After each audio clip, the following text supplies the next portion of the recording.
Baik, Assalamualaikum warahmatullahi wabarakatuh. Selamat siang, salam sehat semuanya.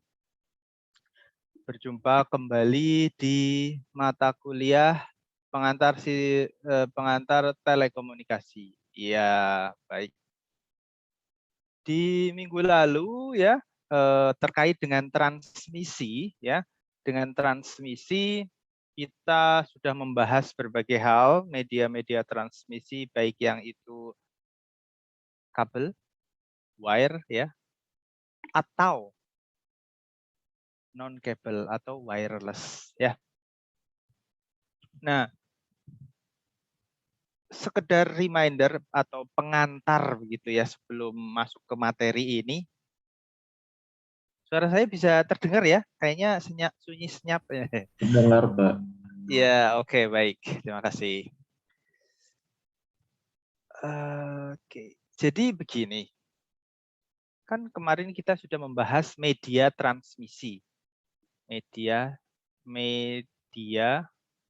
transmisi. Nah, media transmisi itu kan punya sinyal yang khas. Sinyal yang khas. Sinyal dalam artian ini sangat kaitan erat dengan sinyal fisik ya, sinyal fisiknya, fisik dalam artian fisikanya lah gitu ya. Sebagai contoh maksudnya begini, kalau medianya udara, sinyalnya kan bentuknya elektromagnetik. Kalau medianya tembaga, sinyalnya kan listrik. Kalau medianya fiber optik, sinyalnya apa? Cahaya. Cahaya, begitu. Nah, sinyal-sinyal fisik ini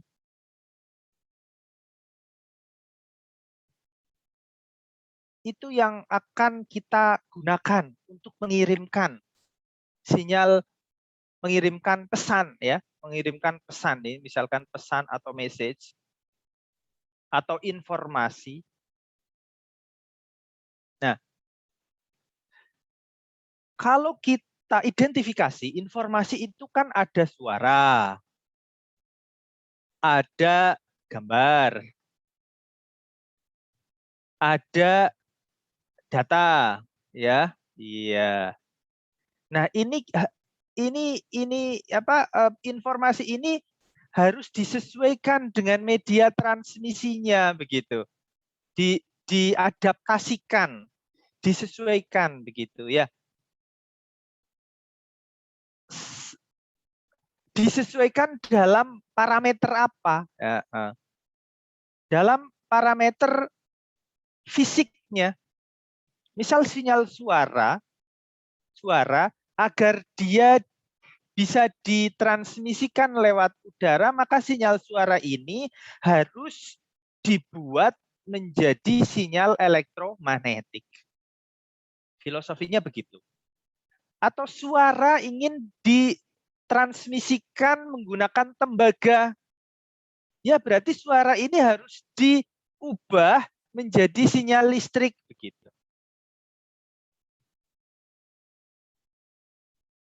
Begitu pula gambar dan data. Nah, pertanyaannya misalkan, Pak, kalau kita tidak adaptasikan bisa enggak?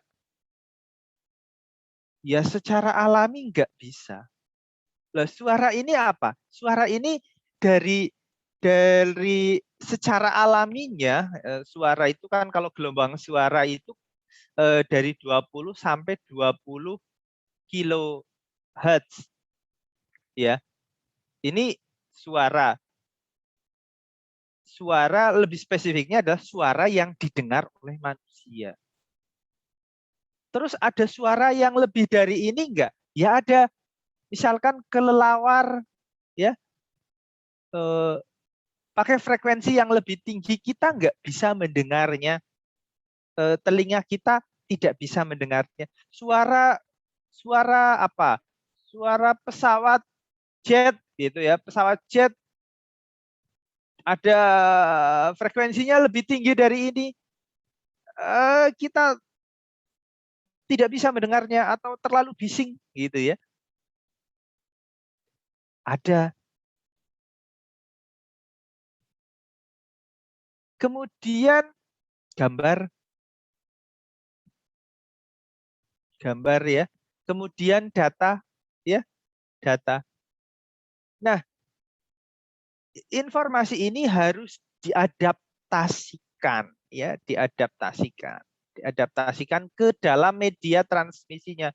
Lah kalau tidak diadaptasikan tetap bisa dikirim nggak Pak? Ya nggak bisa. Ya nggak bisa. Sebagai contoh sinyal suara nih, contoh sinyal suara yang bisa didengar manusia frekuensinya 20 sampai 20 kHz. Kita kirimkan menggunakan gelombang elektromagnetik langsung nih, nggak perlu diadaptasikan. Kira-kira keluar dari antena nggak? Mohon maaf ya, misalkan nih kita pakai mic gitu ya, mic ini mikrofon ya, mikrofon. Kemudian kita sambung kabel, dari kabel terus kita sambung ke antena. Loh, secara mekanisme apa? Misalkan ya sebelum nyambung ke antena ini ada amplifier mungkin ya di sini ya, ada amplifiernya atau ada sumber listriknya begitu. Kita connect ke antena, kira-kira tertransmisi nggak? Nggak bisa, karena di sini frekuensinya dari 20 sampai 20 kHz, ya tidak bisa, ya tidak bisa. Ataupun bisa hanya sebagian. Ingat, gelombang radio itu dari 3 kHz, ya mulai dari 3 kHz. Artinya di bawah 3 kHz sinyal elektromagnetiknya ya terlalu weak lah ya, terlalu rendah begitu ya. Nah, berarti kan hanya sebagian saja ini yang bisa ditransmisikan langsung begitu.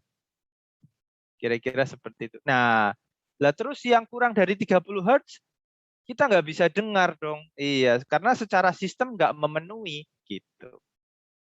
Itu contoh aplikasinya atau contoh analoginya begitu ya. Oleh karena itu, oke, saya delete. Oke, oleh karena itu, saya tulis ulang di sini ada informasi, ada media. Ini perlu diadaptasikan, ya. Nah, bahasa teknisnya diadaptasikan ini itu sama dengan dimodulasikan, dimodulate, ditumpangkan ya, dimodulasikan ya, diadaptasikan, seperti itu filosofinya. Yes. Itu.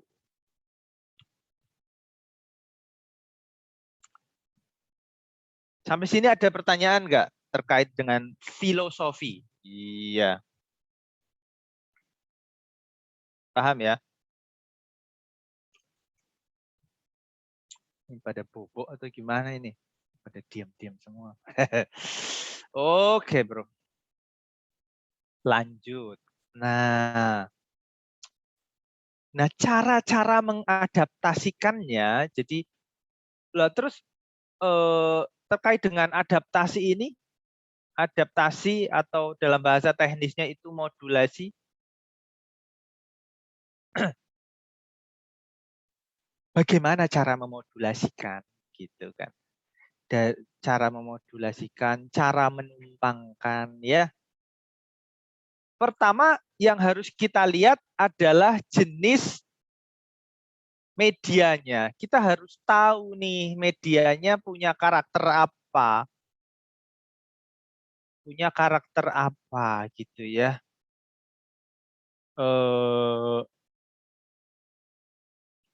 Kita harus menumpangkan terhadap sinyal di media transmisi itu menggunakan parameter apa. Nah, ini adalah hasil penelitian. Oh, ternyata sinyal-sinyal yang ada di media ini frekuensinya itu lebih tinggi daripada frekuensi message gitu. Ya contohnya suara lah ya, suara itu 20 sampai 20 kHz yang bisa didengar manusia. Kalau yang nggak bisa didengar ya nggak. Sementara ini belum bisa dinikmati begitu ya. Misalkan saya mempunyai koleksi musik yang suara musiknya adalah 30 kHz. Waduh, kemudian kita setel. Setelah kita setel nggak ada suara apa-apa. Atau saya punya musik yang frekuensinya di 5 kHz. Di 5 kHz. Setelah kita dengarkan, ternyata tidak ada suara vokalisnya. Ya karena 5 kHz berarti kan 5 ketukan per detik. Berarti suaranya cuma tek tek tek tek tek tek tek tek tek tek tek tek gitu. Ya, itu sebagai contoh. Oke. Kembali ke jenis karakteristik. Kebetulan ini frekuensinya nih ya. Ternyata hasil penelitian mengatakan bahwa frekuensi di medium itu lebih besar ya daripada frekuensi message. Oh, kalau begitu kita tumpangkan saja ini ya terhadap frekuensinya misalkan. Kita tumpangkan saja terhadap apa? Wow, kalau gitu kita tumpangkan saja terhadap amplitudenya, terhadap dayanya, amplitudonya. Amplitudonya. Oh ya bisa. Ditumpangkan terhadap apanya lagi? Fasenya. Ya bisa. Oh, ternyata fasenya bisa. Jadi kalau kita lihat ya, misalkan mediumnya itu merupakan sinyal sinusoid. Berarti kan A sinus 2 pi f t ya ditambah dengan fase. Masih kelihatan ya fase. Jadi kenapa bisa begitu sih? Kita lihat, kita gambar ya, kita gambar. Misalkan ini adalah sinyal dalam domain waktu tentu. Ini adalah sinyal di dalam medium. Jadi sinyal elektromagnetik begitu ya, sinyal elektromagnetik kita coba analisis bersama. Sinyal elektromagnetik berupa sinyal sinusoid. Begitu. Nah, seperti ini kan. Nah, satu lengkungan atau ya ini katakanlah satu sinyal ini ternyata bisa kita manfaatkan ya. Pertama, kita bisa manfaatkan berdasarkan perbedaan amplitudenya. Berarti kalau gitu kita bisa memanfaatkan perbedaan amplitudenya nih antara 0 dan misalkan A ya. Kita bedakan seperti ini ya. Ya bisa kan ini udah sinyal frekuensinya sama tapi amplitudenya berbeda. Wah, berarti kita bisa menumpangkan informasi message dengan membedakan amplitudenya.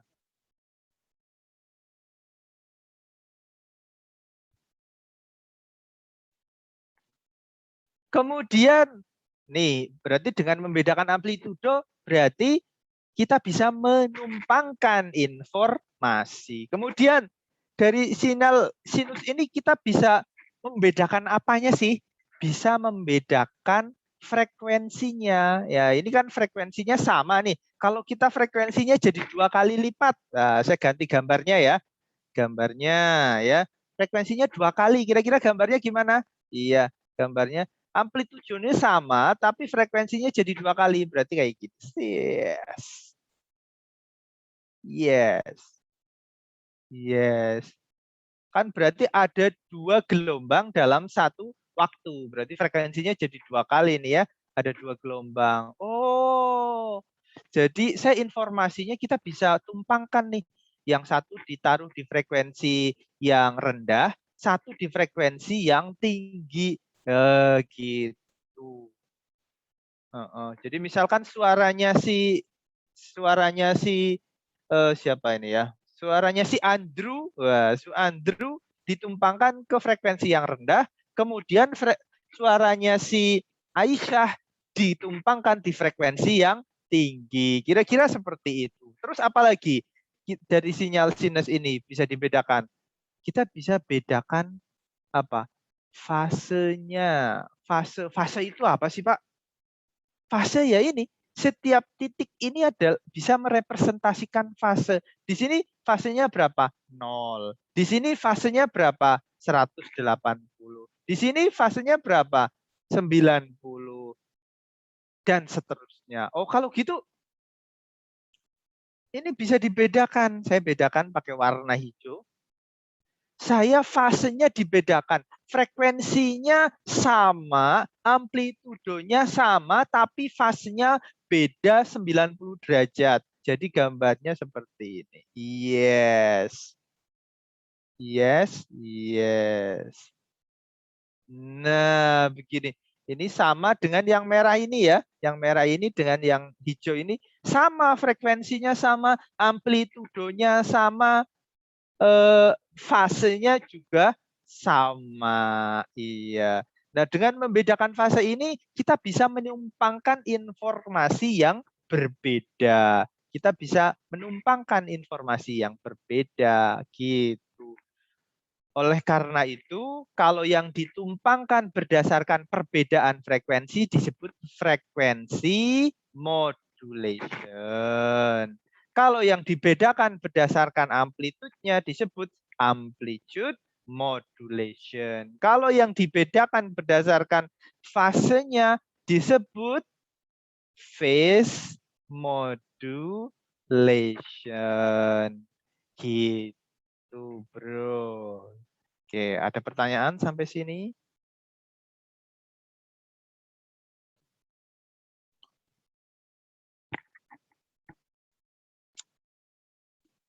Jadi beda ini aja, we, cara numpangin sinyal informasi ya, Pak. Yes. Oke, Pak. Oke, gitu. Ada lagi, silakan.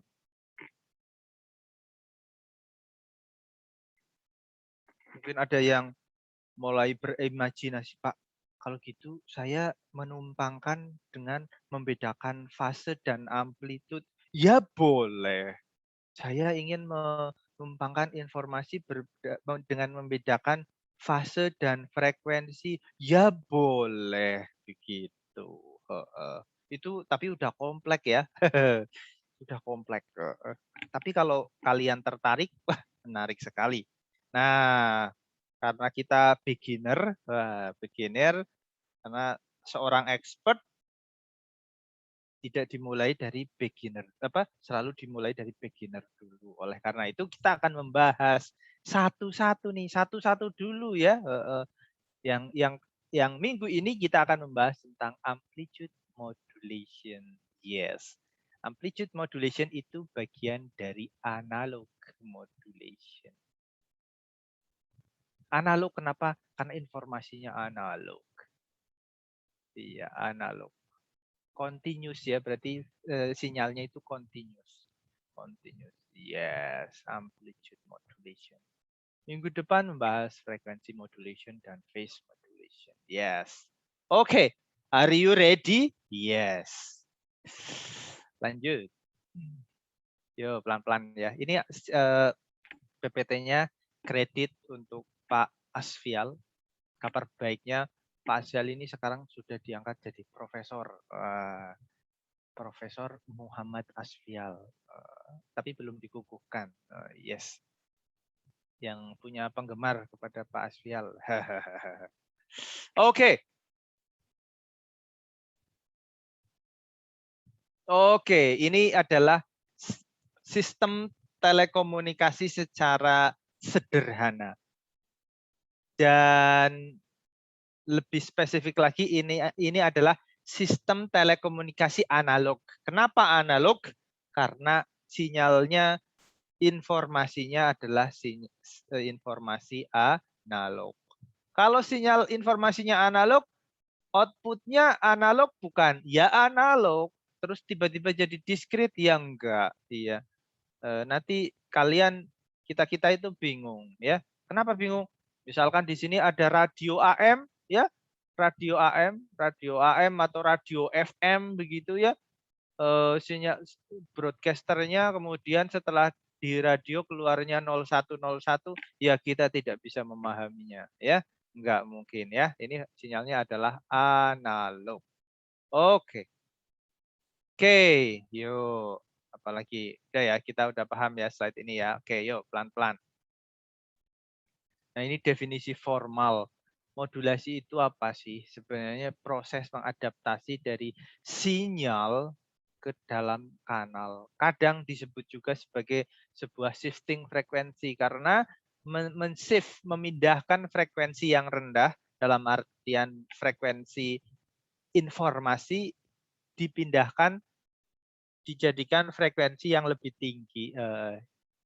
Tapi definisi ini tidak selalu tepat, hanya kadang-kadang saja. Jadi ya ini sebagai informasi saja gitu.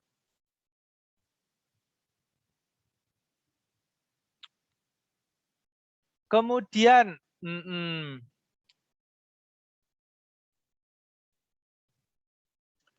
kenapa digunakan atau dilakukan modulasi? Ya,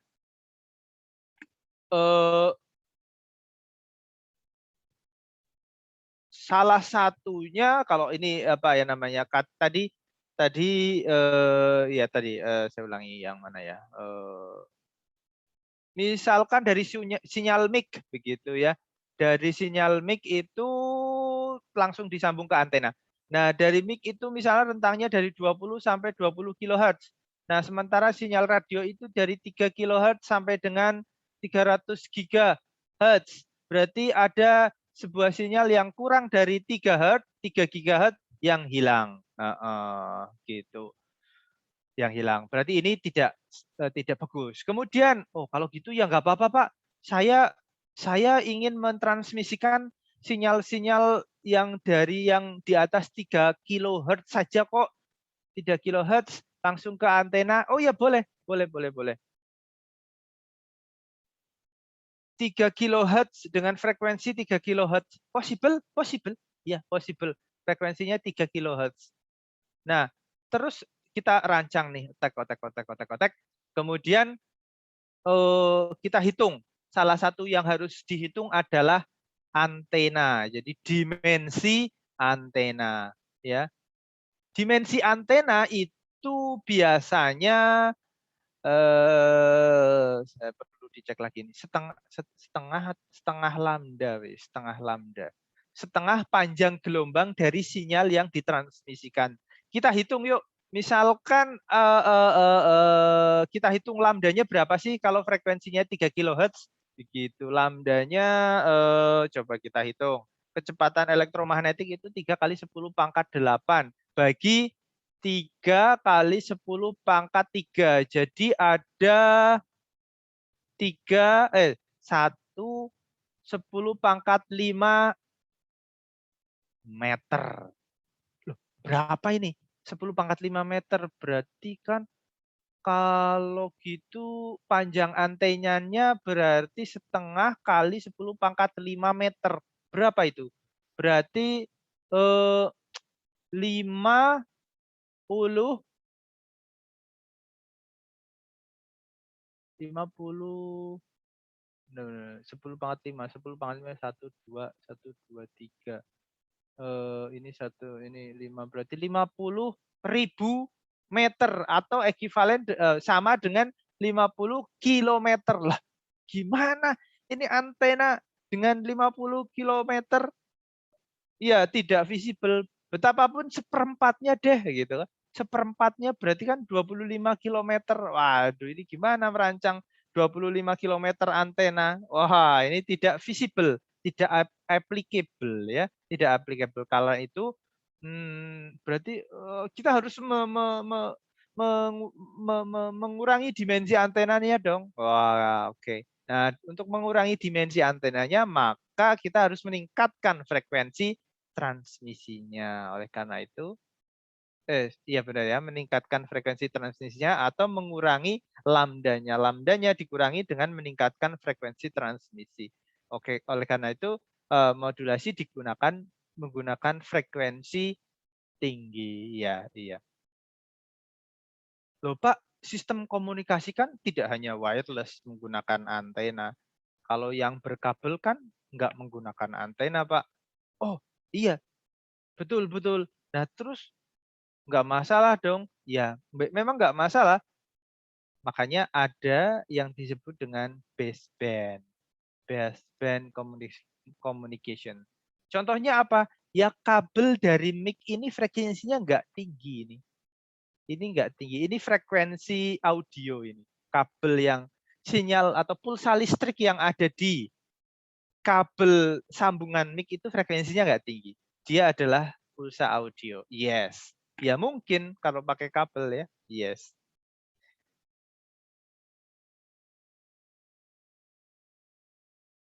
Kemudian transmission of signal at lower frequency is generally more difficult ya. Jadi transmisi menggunakan frekuensi yang rendah itu difficult. Difficult dalam artian apa? Karena bandwidth-nya itu kecil. Bandwidth-nya kecil. Ya. Kalau bandwidth-nya kecil, informasi yang ditumpangkan tidak banyak. Kalau terbatas, ya tidak efisien ujung-ujungnya. Ya. Kalau bandwidth-nya kecil, kita tidak akan bisa menikmati streaming video digital 4K ataupun 2K. Ya, high definition HDTV,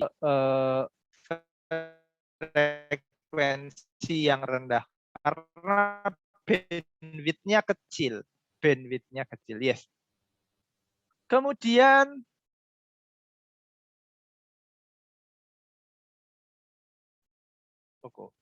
kayaknya sinyal saya hilang.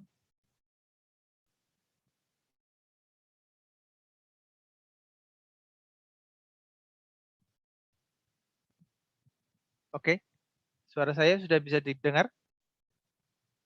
Bisa, Pak. Oke, sorry tadi sinyal saya hilang. Oke, yang ketiga, tidak ada bandwidth yang terbuang. Ya, tidak ada bandwidth yang terbuang. Ya, dengan begitu kita bisa merancang sedemikian rupa bahwa apa? Sinyal suara ini bisa ditaruh di manapun begitu ya, di frekuensi manapun ya. Oh, ternyata misalkan karena apa? Seperti minggu lalu saya katakan bahwa spektrum frekuensi itu salah satu sumber daya yang terbatas. Misalkan di 2,4 giga, ya. Misalkan kita sudah pakai 2,4 giga, ya orang lain itu secara teknis seharusnya nggak bisa pakai ya. Karena ketika orang lain ada yang make, dia akan kita anggap sebagai interferen, artinya pengganggu, atau si dia akan menganggap kita sebagai pengganggu. Itu saja poinnya. Lah kalau sudah menjadi pengganggu ya tidak baik. Gitu. Nah, oke. Kembali lagi ke pernyataan nomor 3. No waste of available bandwidth. Ya. Dengan modulasi, misalkan ini suara ya, suara terus dimodulasikan. Berarti kan kita bisa mengatur inputnya di frekuensi berapa? Apakah di 2,4? Oke. Di 2,5 kosong enggak? Oh, ternyata kosong. Ya sudah. Yang di 2,4 suaranya Brian. Kemudian yang di 2,5 suaranya Adam. Gitu. Oh, ada lagi suaranya Firas mau mengirimkan. Oke, kirim di 2,6. Kan jadi istilahnya terpakai begitu ya. Lah, kalau tidak ada modulasi, benar-benar yang dikirim adalah 3 kHz. Semua orang mengirimkan pakai frekuensi ini, ya akan terjadi interference. Seperti itu. Yes. Oke. Oke. Oke, sampai sini ada pertanyaan.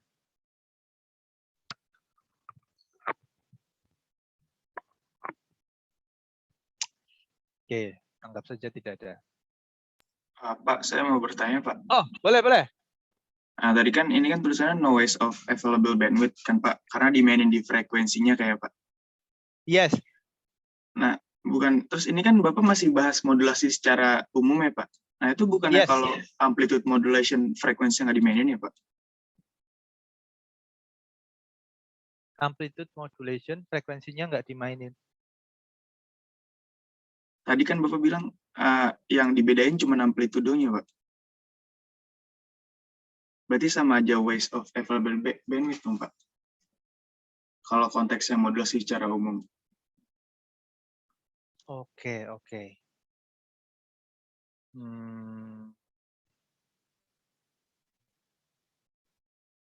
Sebentar, saya coba memahami. Saya paham pertanyaan kamu. Kalau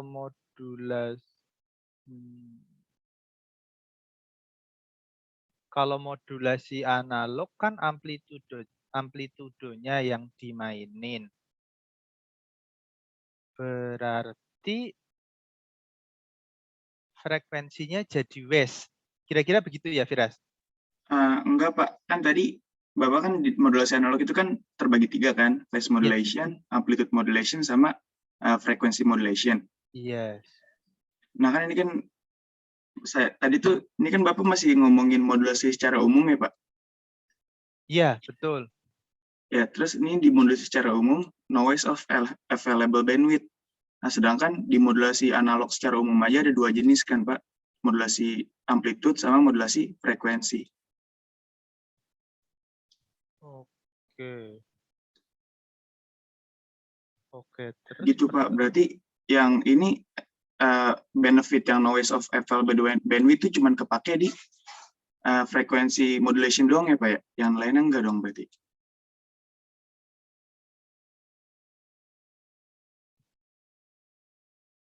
Berarti yang keuntungan ini hanya bisa dicapai dengan frekuensi modulation ya? Pertanyaannya Iya, itu. Pak. Iya, Pak. Saya mau mastiin gitu aja. Oke.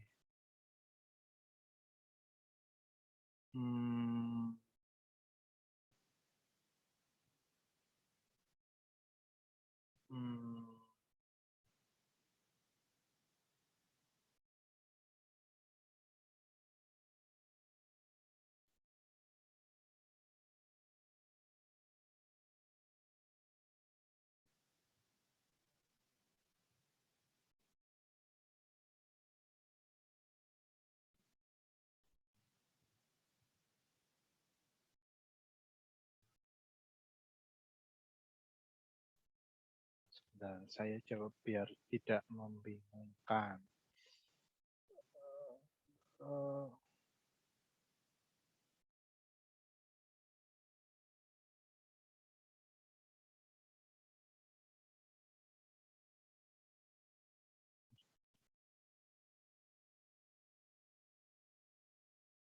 Yes, yes, yes.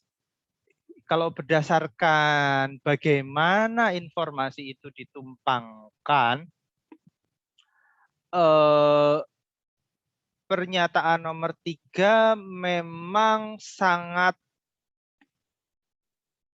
erat kaitannya dengan frekuensi modulation. Betul, Firas. Yes. Analisa kamu tepat. Oke. Tapi ada tapinya. Oke, sebelum saya tapi ada sanggahan atau ada komentar? Enggak, Pak. Enggak, Belum ada, oke. Pak. Ya. Oke.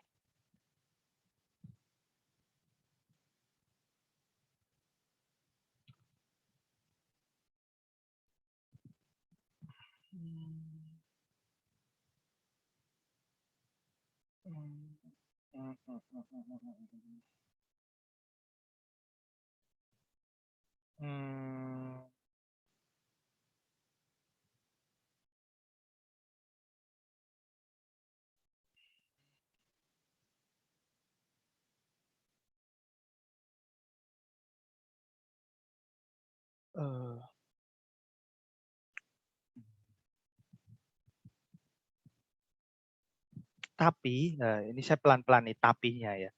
Tapi secara praktek, frekuensi carrier itu bisa kita setting secara independen. Kita bisa setting secara independen. Artinya apa? Begini.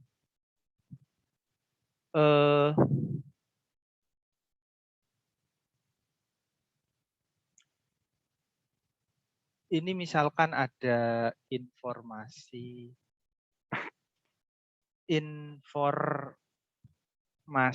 satu. Ini ada informasi 2. Kemudian dimodulasikan. Ini dimodulasikan. Yang satu frekuensi carrier-nya 2 MHz, misalkan. Yang satu frekuensinya itu 3 MHz. Ini sama-sama sinyal suara. Misalkan sinyal suaranya Firas, sinyal suaranya Adam. Berarti kalau kita gambar hasilnya begitu, terus ditransmisikan menggunakan antena begitu. Kemudian dicek menggunakan di receiver begitu. Di antena receiver, kemudian di sini alatnya namanya spectrum analyzer ya. Spektrum. Kalau belum tahu spectrum analyzer nggak apa-apa, lihat-lihat aja di lab Telkom, main-main, nanti tanya lab asistennya spectrum analyzer itu seperti apa.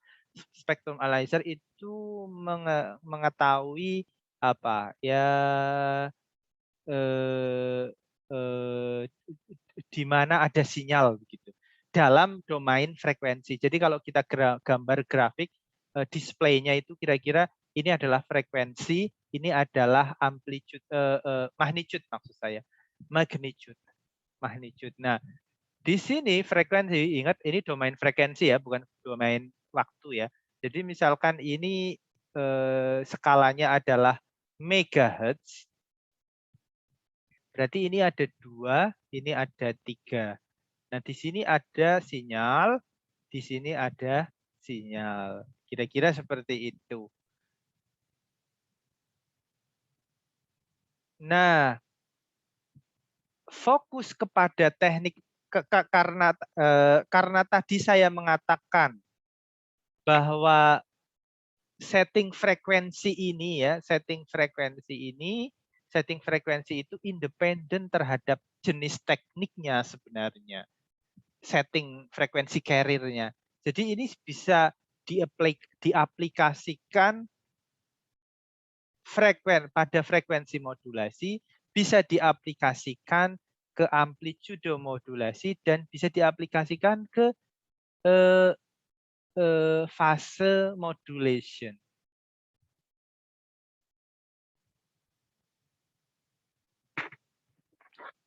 Clear atau makin pusing, Firas? Clear, Pak. Jadi yang kalau mungkin pada teorinya nggak terlalu kelihatan, tapi kalau di prakteknya tuh sebenarnya frekuensi carrier itu tuh bisa disetting ya, Pak? Bisa disetting, betul. Oke, Pak. Clear, Pak. Clear ya, clear ya. Terima kasih, Pak. Ya, sama-sama. Oke, ada pertanyaan lagi? Silahkan.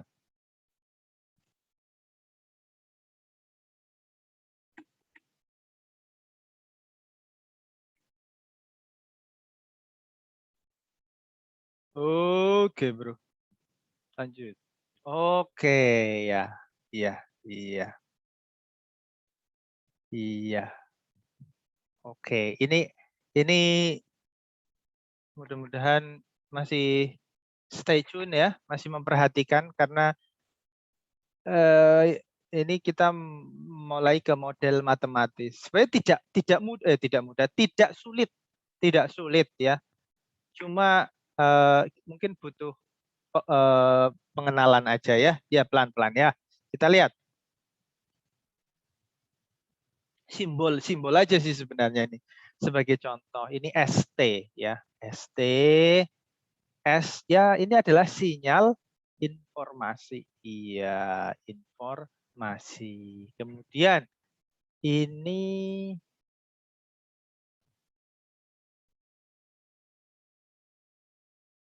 sebentar. Oh iya iya. Oh, MT adalah sinyal carrier. Pembawanya lah ya, pembawanya.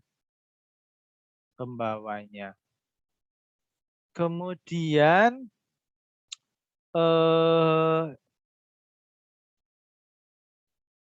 sinyal informasi ini tadi yang saya katakan bisa ditumpangkan ke dalam amplitudonya, frekuensinya atau fasanya. Nah, ini dicampur simbol ini adalah simbol dimodulasikan ya, modulasikan. Kemudian ini XT, nah hasilnya adalah hasil pencampuran atau hasil modulasi. Sebenarnya secara operasi itu modulasi apa sih begitu ya? Ya modulasi sebenarnya ya cuma dikalikan begitu ya, dikalikan antara sinyal carrier dengan sinyal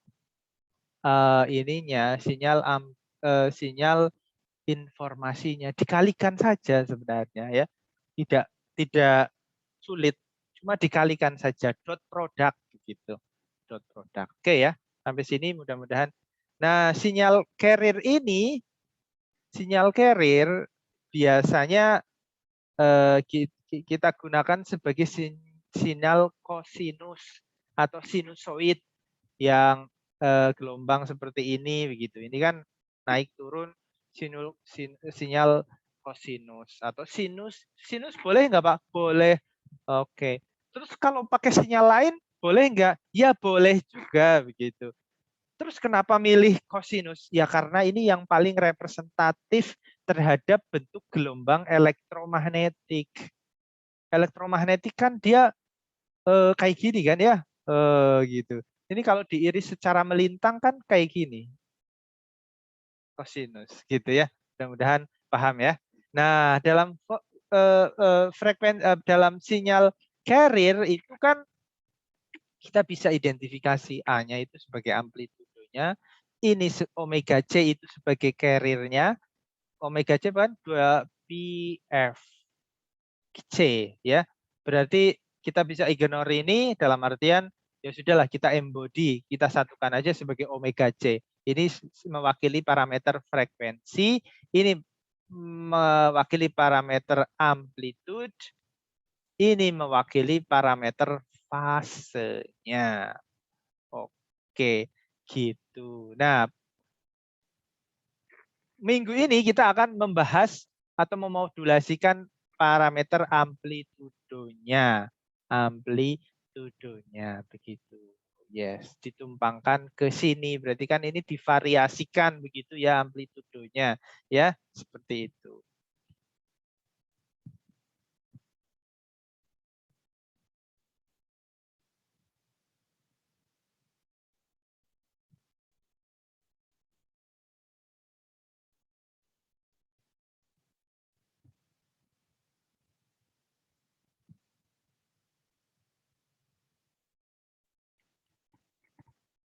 Oke, yo pelan-pelan.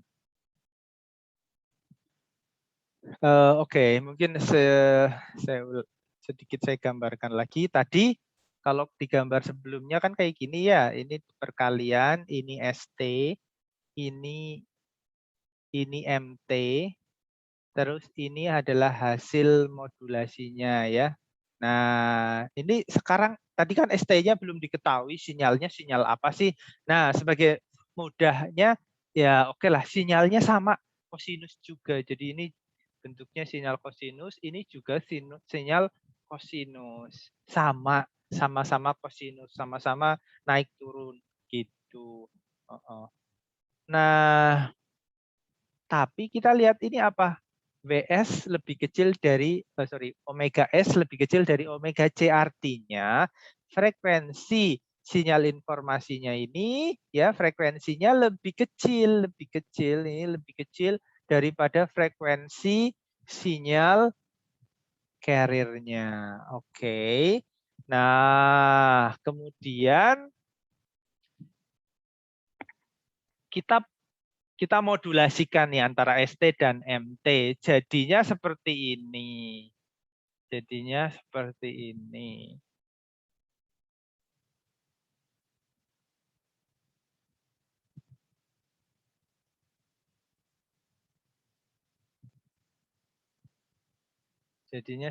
ini loh. Ini dari mana, Pak? Ya, mudah ini sebenarnya dari XT itu ya dari ST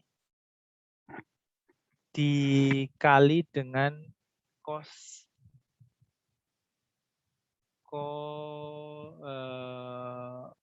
A cos omega CT plus fase kan tadi kan. Kemudian ST-nya kita substitusikan kan cos ya. Cos WST A kali ya. Cos omega CT plus sigma. Iya.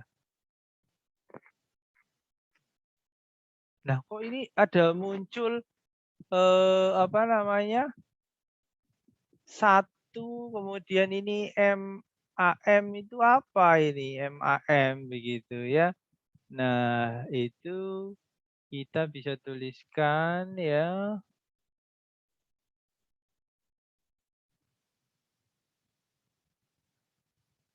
Dengan menggabungkan dua sinyal ini, kita bisa, kan asalnya dari sini, digabungkan dengan memvariasikan amplitudonya. Kita lihat secara konsep ya, secara konsep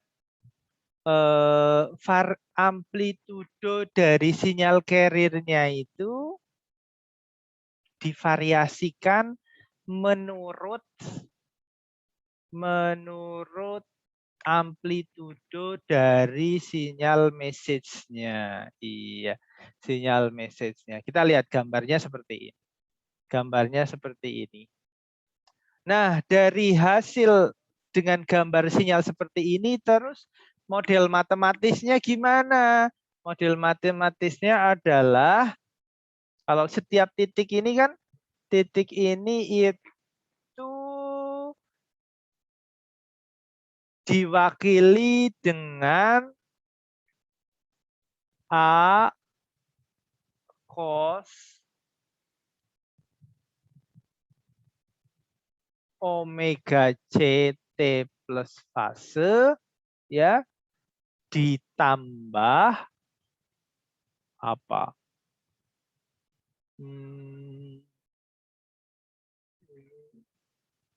Ditambah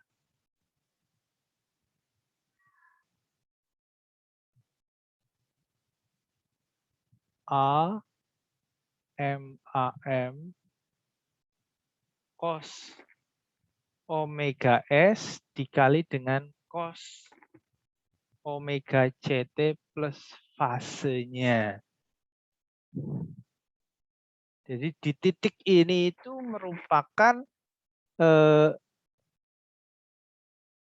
ini apa amplitudo dari sinyal carrier-nya ditambah amplitudo dari sinyal message-nya. Ini sinyal message-nya divariasikan, kan divariasikan ya. Kalau cost-nya 0 berarti kalau cost-nya kalau ini nilainya 0 kan berarti dia hanya frekuensi carrier-nya saja. Hanya frekuensi carrier. Kalau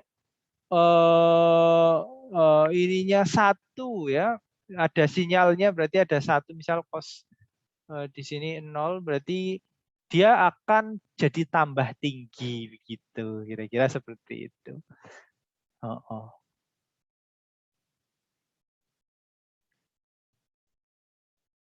Sampai sini. Nah, kemudian secara grafik itu kita lihat bahwa sinyal ini yang biru adalah sinyal carrier-nya, yang merah putus-putus adalah sinyal informasinya. Ini yang disebut dengan amplitude modulation. Amplitude modulation artinya apa? Sinyal informasi itu ditaruh pada perbedaan amplitude carrier-nya. Ini kan amplitudo carrier-nya kan naik turun. Naik turun menyesuaikan amplitudo dari sinyal message-nya gitu. Gelombang atas sama gelombang apa? Maksud saya sinyal atas ya, gelombang berarti ya benar ya. Gelombang atas sama gelombang yang bawah frekuensinya sama. Ini dua-duanya merupakan frekuensi message ya, frekuensi message. Kalau yang atas itu nilainya A plus 1 plus MAM, kalau yang bawah itu nilainya minus MAM. Ini dipengaruhi oleh fungsi ini MAM itu. MAM ya. MAM itu berarti ini amplitude ya. Kalau amplitudo message-nya berarti AMAM. Atau disebut juga MAM ini indeks modulasi. Ya. Paling mudah dilihat dulu gambarnya, baru dilihat model matematisnya. Saya sedikit hapus ya. Jadi lihatnya adalah lihat gambarnya, baru lihat model matematisnya. Oke, ada pertanyaan? Silakan.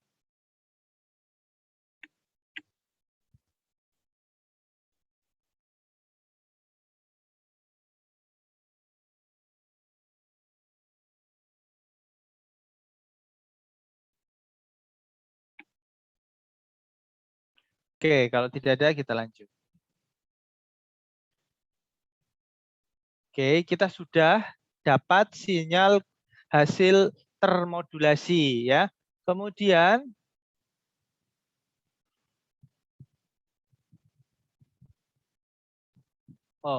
ini efek dari indeks modulasi. Oke, kita fokus ke tadi ada M. Ini gambar ketika kondisinya itu ada M-nya itu kurang dari 1. M-nya kurang dari 1 artinya apa?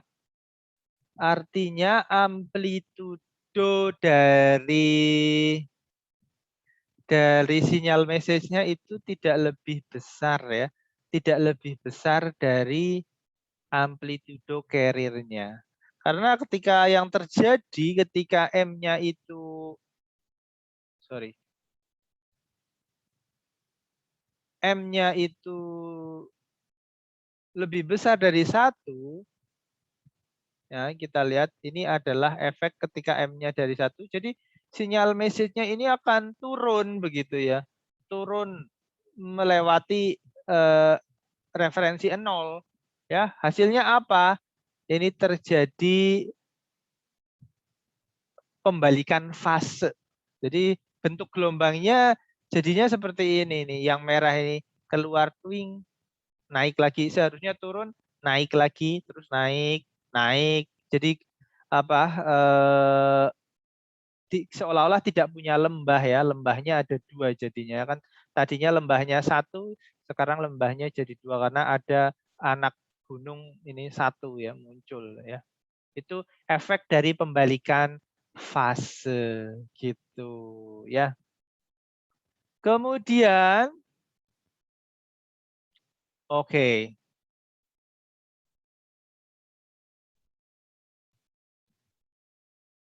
Terus kita coba hitung ya, hitung sinyal hasil termodulasi itu XAM ini ke dalam domain frekuensi ya. Ini adalah sinyal termodulasi, dalam domain apa? Domain waktu. Domain waktu. Terus kita akan transformasikan sinyal dalam domain waktu ini ke dalam sinyal domain frekuensi. Kenapa? Kenapa? Motivasinya adalah untuk memudahkan analisis. Analisis apa? Analisis spektrum frekuensi. Kenapa analisis spektrum frekuensi? Ya karena spektrum frekuensi itu terbatas ya. Makanya penting untuk melihat spektrum hasil sinyal termodulasi. Salah satu pertanyaannya adalah dia frekuensi apa?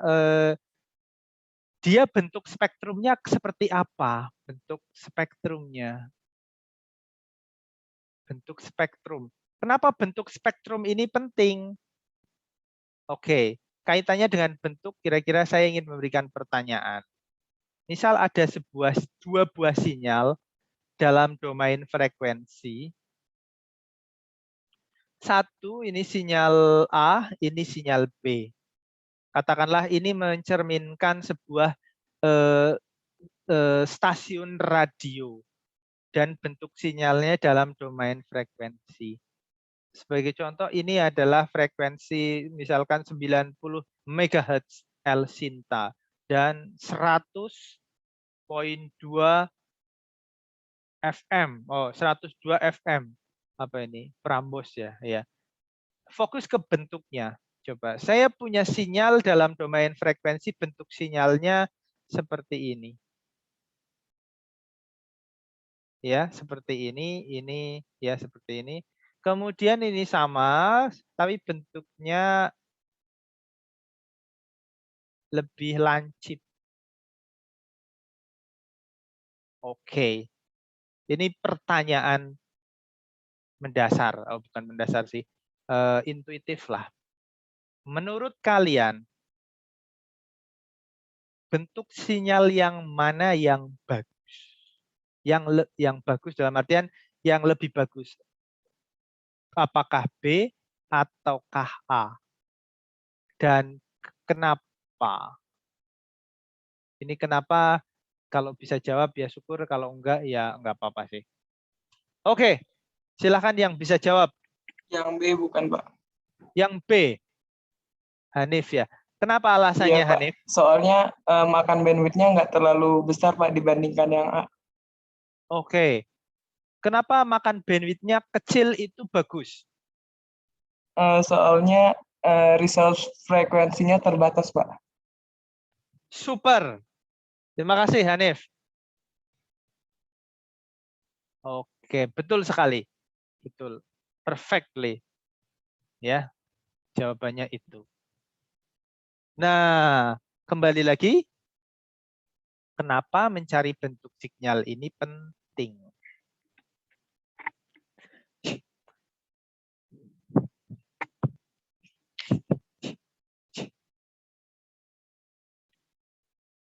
Kemudian, dari bentuknya ini, maka kita perlu menganalisis dalam domain frekuensi. Oke. Nah, caranya gimana menganalisis? Ya dengan mentransformasikan sinyal dalam domain waktu ke domain frekuensi. Yuk, menggunakan apa? Menggunakan apa? Ayo. Kalau yang sudah tahu matematika, engineering matematik, waduh, menggunakan apa? Menggunakan Fourier transform. Iya, Fourier transform atau transformasi Fourier gitu. Oke. Ya sudah. Kan tadi ini adalah hasil dari ini adalah sinyal yang termodulasi setelah ya mudah-mudahan nggak bingung ya.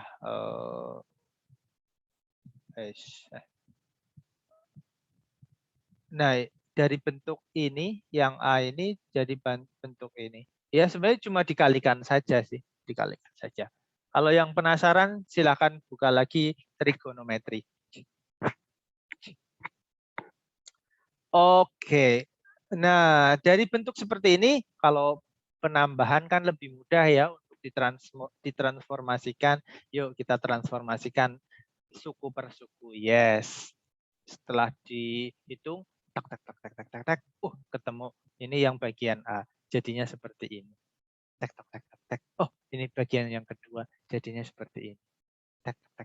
Wah, ketemu juga ini yang seperti ini. Oke. Ini adalah sinyal hasil transformasi Fourier. Loh, Pak, kayaknya makin kompleks ya, Pak. Iya, ya. Ya, hidup itu membutuhkan tantangan, saudara-saudara. Oke, yuk kita lihat yuk. Jadi yang ini transformasinya yang ini. Yang ini transformasinya yang suku ini. Yang terakhir adalah yang ini. Oke. Oke, yuk kita lihat bareng-bareng. A-nya berubah enggak? Enggak. Cuma ditambahin pi. Kenapa tambahan pi? Ya ini kan memang kalau transformasi Fourier memang harus dikalikan pi kan, gitu. Terus ini kok muncul eksponensial dari mana? Ini konsekuensi dari, bukan konsekuensi, ya rumus transformasi Fourier dari kosinus kan seperti ini, gitu. Kita lihat omega C-nya di sini. Jadi ada dua ya Pak, positif dan negatif. Iya. Jadi kalau dalam spektrum frekuensi nanti ada yang domain negatif, ada yang domain positif kan? Ingat-ingat aja. Jadi ini berarti ada omega C-nya di sini. Di sini ada negatif omega C. Iya. Negatif omega C. Kemudian udah ya, udah selesai ya untuk suku pertama ya. Kemudian ingat ini adalah domain frekuensi, bukan domain waktu. Yang atas apa? Magnitude. Magnitude itu ya powernya lah gitu ya. Magnitude. Oke, magnitude. Kemudian yuk suku yang kedua AM, AM sama AM ya. Ini MA maksud saya, sorry. MA masih ada. Ada pi-nya. Oh, ini sepola dengan atasnya, ada pi-nya juga. Terus kosinus di sini ada pengurangan, ya sama saja kan ini tinggal efek dari ini kan. Ini yang positif, ini yang negatif, begitu ya. Berarti di mana tuh posisinya? Yuk kita gambarkan. Berarti yang positif di sini nih, yang berarti ada di sini. Saya kan gambarkan yang oke ini ya. Ini di sini, yang ini benar nggak tuh? Yang ini negatif. Oh di sini nih. Ini yang di sini. Berarti yang ini, yang ini begitu. Kemudian yang bawah ya, yang bawah ini oh sama masih ini sama. Oh sama, sama. Duanya juga masih ada, iya. Berarti yang sini saya ganti pakai yang biru deh ya. Ya ini mana? Yang sini. Ya ini mana? Yang sini. Yes. Yes. Oke, jadi gambarnya tuh seperti ini. Ini domain negatifnya, ini frekuensi domain positifnya. Kemudian secara aplikatif kita biasanya hanya fokus pada domain yang positif ya, yang positif saja. Frekuensi yang positif. Dari 0 Hz sampai dengan positif. Jarang kan kita temui saya ingin misalkan ada radio AM atau radio FM. Ya, radio El Sinta yang bersiaran di minus 90 MHz. Nggak pernah dengar kan? Iya. Ya biasanya karena kita fokusnya kepada yang positif saja. Oke, jadi ini sedikit kita lupakan saja. Karena secara fisis atau sementara ini tidak membawa manfaat, tidak aplikatif. Yang aplikatif itu dari frekuensi 0 sampai dengan 20 dari positif ya. Gitu.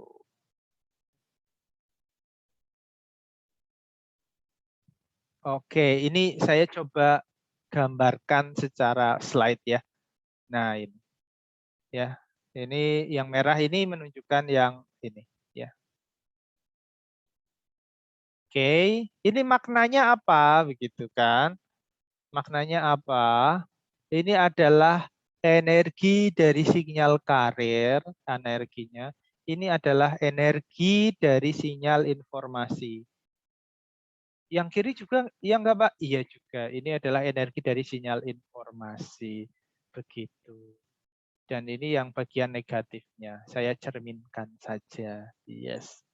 Oke, sampai sini ada pertanyaan.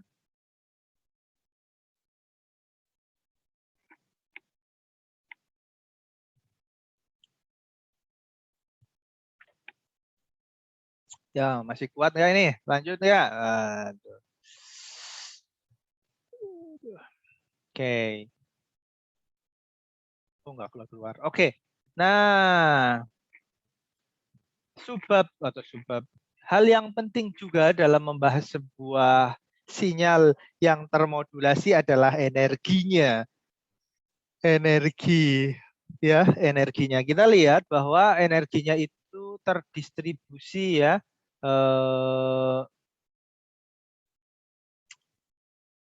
Ini energi dari amplitude-nya, ini energi amplitude carrier dan message-nya. Ini adalah amplitude carrier dan message-nya ya. Nah, kita bisa lihat di sini adalah energi dari carrier-nya, ini adalah energi dari carrier plus message-nya. Ya, carrier ini rata-rata. Adapun energi dari message-nya ya sebenarnya cuma ini saja ya. Oke.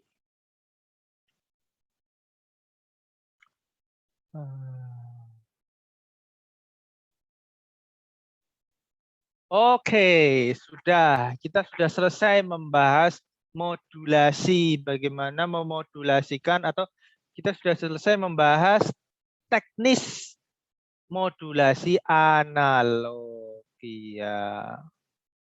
Ini apa sih sebenarnya? Oh, nggak tahu. Ini merah-merah.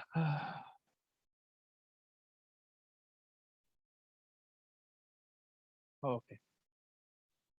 Oke. Nah, terus setelah sinyal itu dimodulasikan, dikirimkan lewat udara ya. Kemudian sinyal itu kan biar bisa dinikmati, misal siaran radio itu harus diterima kan sinyal itu ya. Sinyal itu harus diterima dan didemodulasikan. Kalian terserah mau mendefinisikan demodulasi itu bagaimana begitu. Kalau ada yang bisa menjelaskan bahwa demodulasi itu adalah memisahkan sinyal informasi dan sinyal carrier? Ya boleh. Kalau ada yang menjelaskan berarti itu kebalikannya modulasi. Ya ya oke, kebalikannya, tapi dijelaskan juga. Berarti kita mengekstrak informasi message dari informasi carrier. Ya boleh seperti itu. Terserah kalian mau mendefinisikan pakai kata-kata sendiri, tapi sejelas mungkin begitu ya, tidak menimbulkan ambiguitas. Oke, yuk kita lihat. Oke, ini adalah metode pertama. Metode pertama untuk demodulasi itu disebut dengan envelope detector. Envelope itu apa? Sampul. Yang disebut dengan envelope yang mana? Ya ini, yang sinyal merah ini. Kalau ini ada yang merah dan biru adalah sinyal termodulasi, maka sinyal yang merah ini yang disebut dengan envelope. Envelope sampulnya begitu. Nah, jadi di titik ini kita gambarkan, mungkin ada yang kurang. Ini adalah antena, ya antena. Antena menerima gelombang elektromagnetik, ya. Menerima gelombang elektromagnetik. Bentuknya seperti apa? Ya, yang biru ini, ya. Sinyal yang berwarna biru ini yang adalah XT-nya, ya, sinyal termodulasinya. Oke. Oke, yuk kita lihat ini cara kerja rangkaiannya, ya. Ini rangkaian envelope detector, sangat simple, hanya antena, kemudian ada dioda, ada kapasitor, ada resistor. Resistor ini sebenarnya bisa digantikan dengan speaker ya, speaker bisa. Ya, speaker boleh atau ya itu juga boleh. Resistor juga nggak apa-apa. Atau spektrum analyzer ya boleh. Oke, kita lihat dari rangkaiannya, cara kerja rangkaiannya. Nah, rangkaian di sini kan sinyal di titik ini yang diterima antena itu kan naik turun ya. Naik turun adalah contohnya adalah sinyal yang biru ini, yang biru. Berarti kalau pas sinyalnya naik ini di sini akan diteruskan naik. Kemudian kalau sinyalnya turun berarti kan tidak diteruskan. Ya. Berarti terpotong. Terus pas naik diteruskan. Pas turun tidak diteruskan. Pas naik diteruskan. Oke, seperti itu. Nah, terus ini yang lompang-lompang ini apa? Lompang-lompang ini kan harus diisi, ya. Diisinya ini oleh peran kapasitor ini berfungsi. Jadi ketika tidak ada arus, maka kapasitor itu mendischarge. Discharge itu mengeluarkan elektronnya. Jadi ke sini kan dia. Dia mengisi ini yang kosong. Set. Ini juga diisi oleh kapasitor. Set. Berarti dia prosesnya charging, discharging. Ngecas, enggak ngecas. Bukan itu. Ngecas dan melepas ngecas. Gitu ya. Jadi bentuknya seperti ini. Hasilnya apa yang bagus? Yang hijau ini. Yang hijau ini. Iya. Hasilnya di sini seperti ini. Iya. Ini sinyal yang hijau. Nah, kemudian kita lihat ini masih memuat sinyal dengan frekuensi carrier ya. Ini yang hijau ini. Hijau ini masih memuat frekuensi carrier. Frekuensi carrier itu frekuensinya lebih tinggi daripada frekuensi message. Maka untuk menghilangkan apa? Ya menggunakan filter. Filternya jenis apa? Yang low pass. Low pass berarti melewatkan yang low. Melewatkan frekuensi yang rendah. Berarti di sini low pass filter melewatkan frekuensi yang rendah ini. Makanya keluarlah sinyal yang merah. Oleh sinyal yang merah ini adalah sinyal yang berhasil direkonstruksi. ini disambungkan dengan mikrofon atau maksud saya speaker, ini udah keluar suaranya nih. Iya. Seperti itu. Silakan, ada pertanyaan?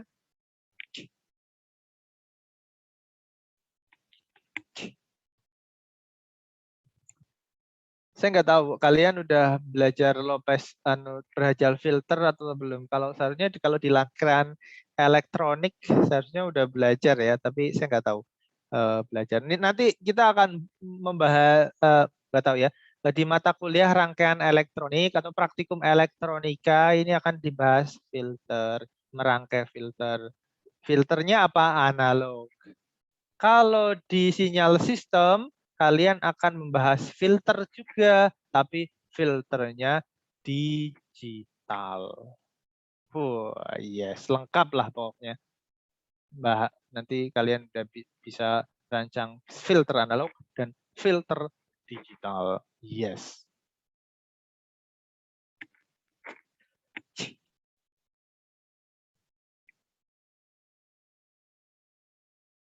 Oke. Metode yang kedua mendemodulasikan dengan cara mengkuadratkan sinyal XT. Ini XT ya, ini sorry tidak konsisten. Ini XT ya, XT ya, ini XT ya. Jadi ini adalah sinyal yang termodulasi. Berarti di sini ada carrier plus message dan informasinya. Caranya gimana? Ya dipangkatkan dua. Dipangkatkan dua, kemudian dilewatkan ke filter, kemudian diakar. Yes, ketemu sinyal ininya. Kalau secara matematis kita lihat, ini adalah sinyal termodulasinya kan, ya kan? 1 plus omega mt cos ya. FC ini cos FC. Fasenya di ignore ya, nggak apa-apa di ignore. Oke, kemudian kita pangkatkan 2 ya, pangkatkan 2. Kalau cos dipangkatkan kan jadi setengah sekian-sekian, maka tinggal disubstitusikan. Yes, seperti ini. Iya. Nah, dari sini kan sudah kita lihat kita bisa membedakan suku atau suku yang berbeda. Di sini suku dengan frekuensi rendah dengan frekuensi message. Di sini adalah suku dengan frekuensi tinggi. Ya sudah, kalau seperti ini secara praktek nanti kita bisa filter ini sinyal ini dibuang. Maka kita peroleh sinyal ini. Kita peroleh sinyal informasinya pasti tapi masih kuadrat, kemudian kita akar. Jadi sinyal informasinya adalah 1/4 1 plus mu mt. Yes. Gitu.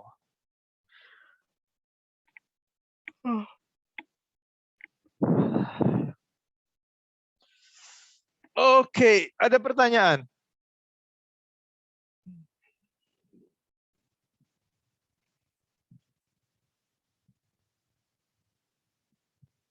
Kemudian metode yang kedua adalah yang disebut dengan metode sinkronus demodulator. Caranya, kedua atau ketiga ya? Ketiga kali ya. Caranya adalah mengalihkan sinyal yang diterima dengan sinyal carrier yang ada di receiver. Jadi di receiver itu ada pembangkit sinyal carrier ya, dikalikan saja ya, dikalikan hasilnya nanti ini.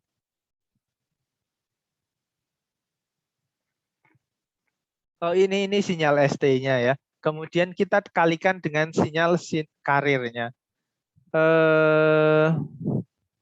Sinyal karirnya maka kita lihat kita mempunyai 4 suku. 4 suku.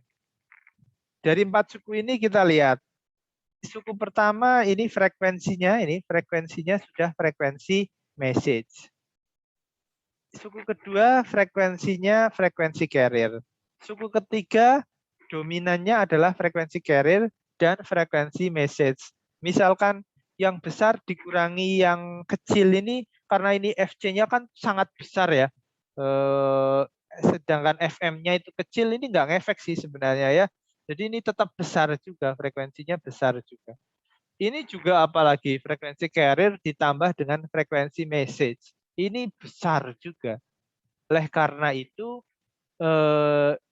ini besar, besar, besar, ini kecil. Kita bisa lewatkan ke filter low pass. Maka 3 suku yang mempunyai frekuensi yang besar ini hilang. Kita tinggal mempunyai sinyal dengan frekuensi rendah. Dengan artian frekuensi rendah, ya berarti frekuensi informasinya.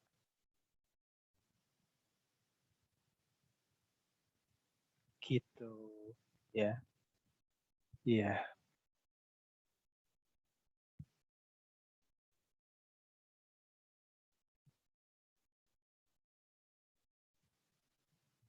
Oke, sampai sini ada pertanyaan sampai dengan demodulator.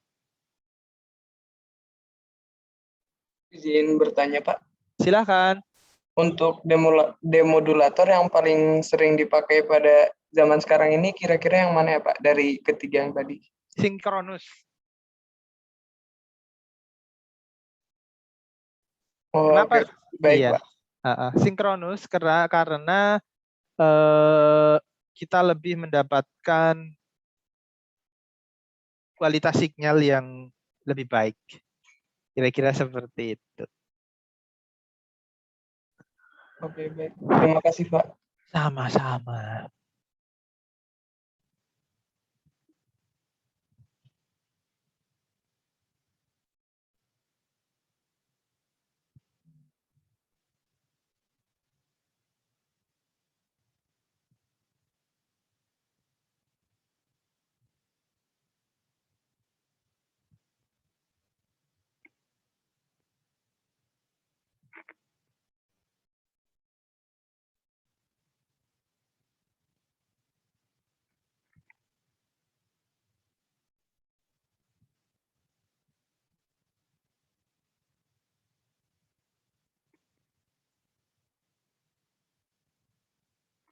Oke, baik. Setelah kita mempelajari tentang sampai dengan modulator, ya,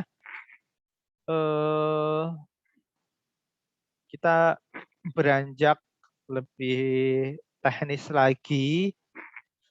Salah satu pertimbangan ya dalam merancang sebuah sistem adalah penggunaan energi. Kalau kita lihat ini ya, ini spektrum hasil modulasi AM. Komponennya ada energi apa saja?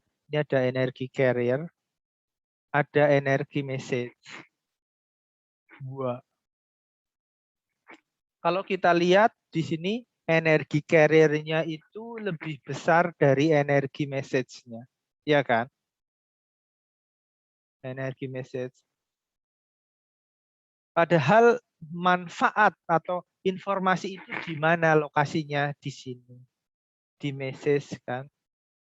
Kalau begitu, energi yang untuk carrier bermanfaat tidak? Tidak. Karena di sini tidak ada informasinya, tidak ada benefitnya. Oke. Berarti terus gimana cara menghilangkan energi carrier-nya, mungkin atau enggak gitu. Oke, kalau mungkin oke. Terus ada cara lain enggak? Cara lain kan berarti tinggal 2 message ini. Seperti tadi disampaikan bahwa 2 sinyal ini itu mempunyai informasi yang identik. Oh, identik. Bisa nggak kalau kita pakai ya salah satu aja? Nah, kalau salah satu kan berarti energinya bisa lebih hemat dong, gitu. Kita tidak perlu mengekstrak 2 informasi yang sama, ya, atau kita tidak perlu mengenerate 2 informasi yang sama itu kan jadi wasting, jadi sia-sia gitu. Nah, ada beberapa metode ya terkait dengan teknik-teknik itu. Di sini saya berikan clue. Ada yang disebut dengan dual sideband, ada yang dual sideband dengan diminished carrier, ada yang disebut dengan dual sideband with suppressed carrier, dan ada yang disebut dengan single sideband. Oke, nah karena saya sudah ngomong, waduh, sekarang gantian ya. Oke, gantian. Saya akan membreakdown Anda menjadi 8 kelompok. Tiap-tiap kelompok membahas cukup satu subtopik saja, membahas DSB saja, membahas DSB with carrier, diminished carrier, ya. Ya, pokoknya membahas satu saja gitu ya. Saya akan bagi kelompok menjadi 8 break room. Silahkan dipersiapkan membuat presentasi. Ya, singkat saja, tidak usah banyak-banyak sampai 10 slide. Tidak perlu. 5 slide saja maksimal. Iya. Ya, siap ya? Ada pertanyaan? Oke, kalau tidak ada, saya akan bagi kalian menjadi 8 kelompok. 8 break room. Dipersilahkan. Open. Saya belum mengaktifkan. Saya harus mengaktifkan. Oke, share screen sudah saya aktifkan. Oke, mungkin saya perlu pensistel.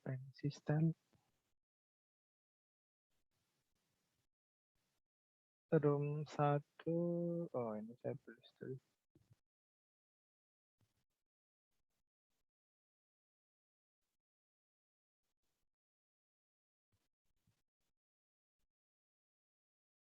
Room 1. DSB. Room 2. DSB with diminished. Mana sih? Substar. D.